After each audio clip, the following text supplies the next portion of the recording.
Salut tout le monde, bon bah voilà, aujourd'hui on va encore se retrouver pour une vidéo unboxing encore une fois. Et ce coup-là c'est par rapport à l'ancienne Dirt à Romain.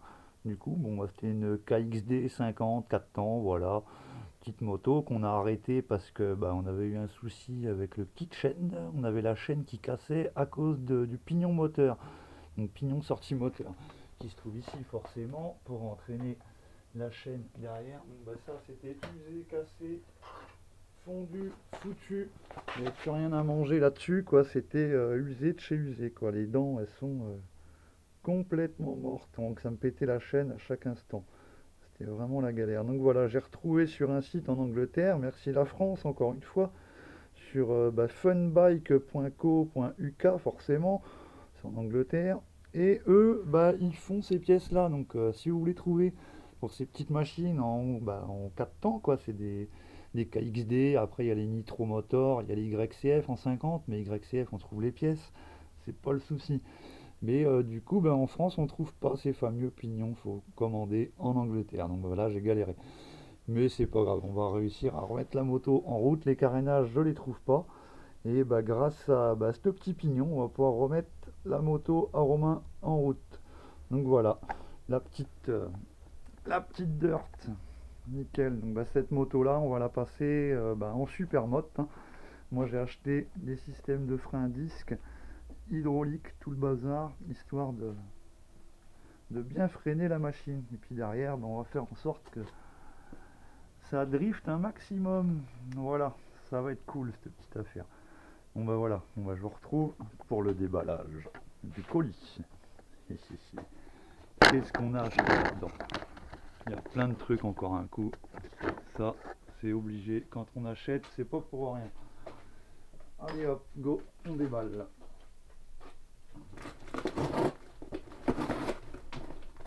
Ça y va les colis en ce moment.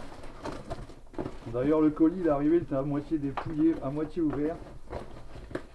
Oh là là, ça commençait déjà mal. Bref, c'est pas grave. Donc là on a déjà la fourche. Donc ça c'est vraiment une petite fourche qui est pas mal, quoi. Déjà il n'y a pas de jeu dans l'ensemble là. Ça c'est cool, je suis content. Ça devrait aller. Elle est un peu plus longue que celle qu'on avait avant, parce que l'autre que j'avais acheté avant, il y avait déjà plein de jeux dans la fourche, mais vraiment, je vous montrerai ce que ça faisait, le problème du jeu. Non, je vais vous montrer maintenant le problème du jeu de la fourche. Ça va être mieux. Ça va aller vraiment voir le souci qu'il y avait de vos yeux. Donc regardez bien le déplacement de la fourche. Je freine de l'avant. Voilà, ça fait ça. Ça bouge de tous les bouts. Donc, je pense qu'on voit bien en vidéo ce qui se passe. Bon allez, on continue. Unboxing. Du boulot. On met. Donc voilà, les deux bâtons de fourche, super. On met ça là. Maintenant, je vous déballe le petit colis.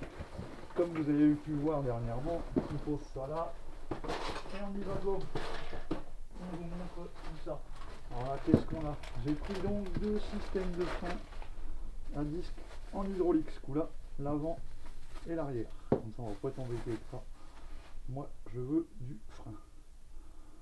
Du vrai frein. Voilà. Petit mètre cylindre, petit support étrier, ça pour l'air trop mal. J'espère que il y a des plaquettes de fournies avec, de toute façon. Comme vu sur le site, c'était bien prévu tout ça. Donc nickel. Le système pour l'avant. Le système pour l'arrière maintenant.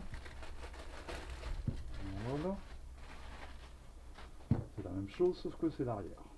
Forcément, vu que c'est une moto, on aura le frein arrière à la main gauche. C'est ça? Ou la droite? Oh, je sais plus. La gauche, la droite? Mais non, la gauche, je rigole. Bon, allez, la suite. Oh, il y a plein de plastique, plein de trucs, plein de bazar.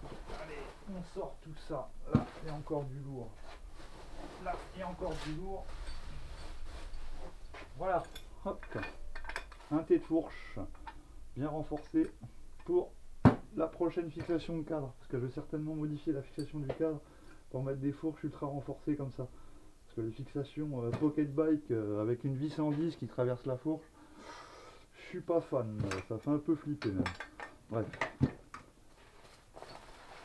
Ça c'était des choses qui allaient avec pour fixer forcément ton guidon. Voilà. d'autres pièces qui en font partie, de la visserie pour la fourche, on s'en fiche pour l'instant. D'autres têtes de fourche, ça que j'en ai repris en neuf parce que pour l'instant je vais pas m'amuser à adapter cette tête de fourche, j'ai pas le temps, on fera ça plus tard. Voilà, ça c'est le tête de fourche, mais d'une bonne épaisseur conséquente parce que l'autre que j'ai mis c'était pas la bonne. C'est vraiment de la saloperie ce que j'ai acheté avant. Et voilà, on continue. Alors là c'est le Graal. Il est là le Graal, regardez bien. Cobra 4S. Voilà, c'est comme ça qu'on trouvera les fameux pignons de sortie moteur. J'ai tellement flippé de ne pas en avoir d'autres que j'en ai pris deux d'un coup. Et puis quitte à faire bien, j'en ai pris un troisième en chaîne de 4,20. Voilà. Donc ça c'est pour les chaînes larges, hein. Je sais pas les mini chaînes comme les pocket bike ou ces choses là. Et là j'ai pris un pignon en 4,20. J'ai pris la chaîne qui va avec le petit pignon. Pour l'instant on va rerouler comme ça avec la moto, on va pas mettre des pièces hyper renforcées. Une couronne toute neuve aussi, c'est pareil, hein, assez large comparé à des pocket bike. Et j'ai pris la couronne aussi qui s'adapte parfaitement en 4,20, très large, qui s'adapte parfaitement à la roue arrière de la petite Dirt. Donc voilà, si vous avez vu le modèle de ma moto, vous voulez des renseignements, bah vous pouvez me demander, il n'y a pas de souci en commentaire, n'hésitez pas. Donc voilà, bah bientôt on va vous retrouver pour l'assemblage de tout ça. Voilà, ça va être cool. C'est parti. Allez, ciao pour d'autres vidéos de la suite du KXD à Romain. Salut, j'espère que ça vous plaira.